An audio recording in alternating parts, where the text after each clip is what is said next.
We know that plants take in carbon dioxide from the atmosphere and use the sun's energy to fuse that carbon with oxygen and hydrogen, which it uses to make carbohydrates and feeds to the soil through its roots. But what's not talked about enough is how after these plants die, they release CO2 into the atmosphere as they decompose.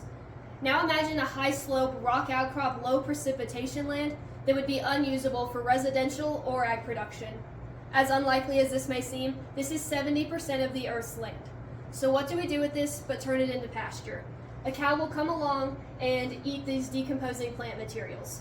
Now what's amazing about this is how this cow can turn this unusable source into a source of energy for humans to consume, delicious, nutrient-dense beef.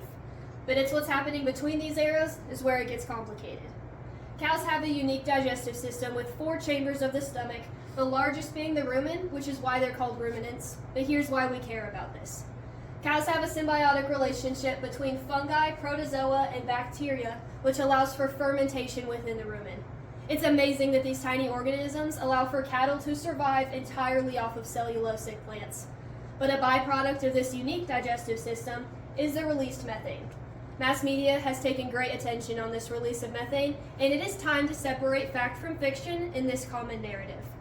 Methane is a short-lived gas, meaning that it warms the atmosphere for about a decade before it is oxidized into carbon dioxide and water vapor. The path of methane from cows to the atmosphere to plants and back to cows is known as the biogenic carbon cycle.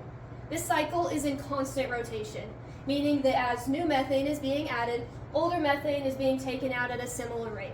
So, cows recycle methane rather than adding significant amounts to the atmosphere. But still, measures are being taken to use livestock as a means of sequestering carbon. A group of international scientists found that a form of grazing, which commingles pasture land with trees, can sequester almost 2 tons of carbon per acre per year, which would make it one of the most effective carbon storing tools in all of agriculture.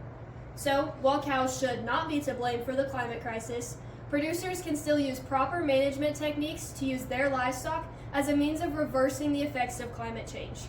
In my continued research and further education, I plan to advance the idea of using livestock to better the environment and promote the vision of sustainable ag production to the public.